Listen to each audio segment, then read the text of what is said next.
So question number 23 is, when the serum ascites to albumin gradient SAG is less than 1.1 gram per deciliter, then which of the following causes of ascites may be considered? So first thing is that there is ascites and there are various causes. And by calculating this SAG, that is serum ascites to albumin gradient, we can actually rule out certain causes. And we will have certain list of causes which can be the causative thing of ascites. So let us understand the concept of SAG and then we come to this question again. So what is SAG? So pathophysiology of SAG, understand. So SAG is serum ascites albumin gradient. We can read it like this: serum minus ascites albumin gradient. So it's a simple and clinically useful tool to determine the cause of ascites. What is the formula? So formula is SAG is equal to serum albumin minus ascites albumin. Serum albumin gram per deciliter, ascites albumin again in gram per deciliter. Normal serum albumin value is about 3.5 to 5 gram per deciliter. What is pathophysiological basis? That is, albumin is synthesized in the liver, and because it's a large molecule, that's why it does not easily cross the normal peritoneal membrane. Therefore, the albumin concentration in ascitic fluid depends on the pressure forces and the integrity of the peritoneal membrane. So ascites can be having SAG more than 1.1 gram per deciliter or SAG less than 1.1 gram per deciliter. So SAG more than 1.1 gram per deciliter we call it high SAG, and SAG less than 1.1 gram per deciliter we call it low SAG. So we know that the SAG is actually the difference between the serum albumin minus ascites albumin. So when we say high SAG, it means in the ascites, it's actually reverse. So it means in ascitic fluid, albumin is less, while when we say SAG to be low, it means that in the ascitic fluid, albumin is high. So this we should know, that we should understand that whenever they say that SAG is high, it means in the ascitic fluid albumin is low. And when we say that the SAG is low, it means in albumin, that in ascitic fluid the albumin is high. So SAG more than 1.1 gram per deciliter means high SAG indicates portal hypertension, or we say that when there is low protein in the ascitic fluid, it means it is indicating to be portal hypertension or sinusoidal hypertension. And when we say that SAG is less than 1.1 gram per deciliter means SAG is low, it means that, which means that SAG is that protein, that the albumin is the ascitic fluid is high, it means there is no portal hypertension, the sinusoidal pressure is normal. So coming for the mechanism. So mechanism that SAG is high, it means albumin in the ascitic fluid is low, is that first is the pressure will be increasing in portal venous system. So there will be various conditions which we read later.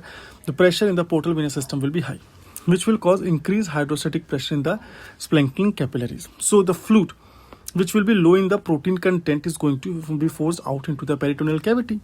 So ascitic fluid formed under high pressure will be having low albumin, because albumin, a large molecule, cannot easily cross the sinusoidal endothelium. And that's why in the serum albumin will remain relatively high, but in the ascitic fluid the albumin will not go. Okay, so result will be there will be large gradient more than 1.1 gram per deciliter between serum and the ascitic albumin. So the high SAG is because of the hydrostatic pressure, because of increased hydrostatic pressure. So whatever thing will increase hydrostatic pressure in the splanchnic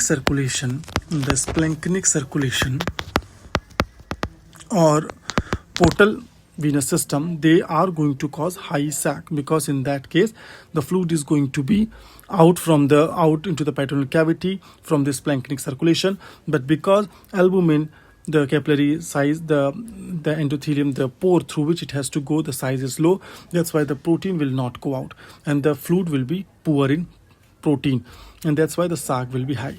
Now coming to second thing, the second condition in which the SAG is low, there is low SAG, or we call it that the ascitic albumin is high. So it indicates that there is no portal hypertension, sinusoidal pressure is normal. What is the mechanism? So in this case there is no significant increase in the hydrostatic pressure in the splanchnic capillaries, which was the main mechanism in the case of the high SAG. Now ascites result from increased permeability of peritoneal membrane or because of the impaired lymphatic drainage. Now because now the permeability of peritoneal membrane to the protein has increased, now the protein rich fluid will leak into the peritoneal cavity, and now the ascitic albumin will be high. Therefore, the gradient between the serum and ascitic albumin will become low, that is less than 1.1 gram per deciliter. So, as we call it, the low SAC means increased protein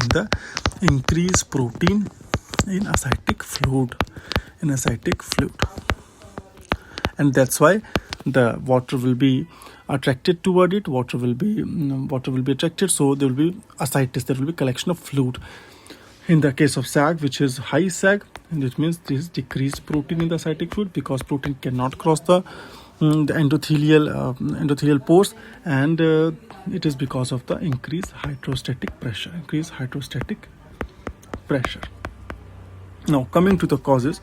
So, all those causes which are going to increase the hydrostatic pressure in the splanchnic capillaries are going to cause the high SAC. Okay, so it will be cirrhosis of the liver, it will be congestive heart failure, it will be Budd-Chiari syndrome, it will be constrictive pericarditis, and it can be portal vein thrombosis. While low SAC, all those conditions which are going to increase the permeability of peritoneal membrane toward the protein, or it is going to cause the impaired lymphatic drainage, are going to cause the low SAC.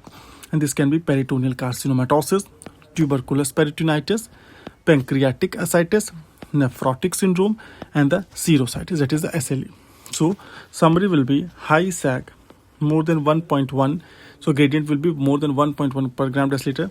It will be portal hypertension. The fluid will be transudative, low protein ascites. While the low SAC, less than 1.1, it's non-portal hypertension.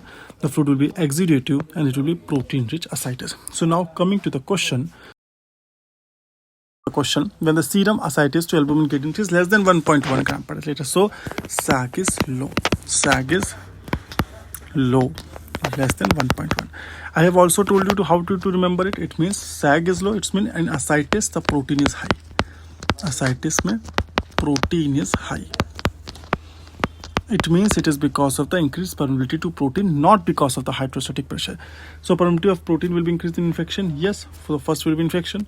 Second will be malignancy. Yes, because of the carcinoma. Cardiac ascites, no. Because of the cardiac ascites, there will be increase in the portal hypertension, and so the protein will not go, but the fluid will leak out because of the hydrostatic pressure, and so that ascitic protein will be poor in protein, and so the gradient will be high. The serum will always be having higher albumin, so gradient will be high. So cardiac ascites, no. SAG will be high, more than 1.1 gram per deciliter. In the case of portal hypertension, again, it is going to be because of the increased hydrostatic pressure in the splanchnic circulation and portal vasculature, and that's why because of the hydrostatic pressure, the fluid is going to leak out, the protein will not go out, and that's why in the serum, the gradient will be high. So answer will be 1 and 2 only. So B, 1 and 2 only.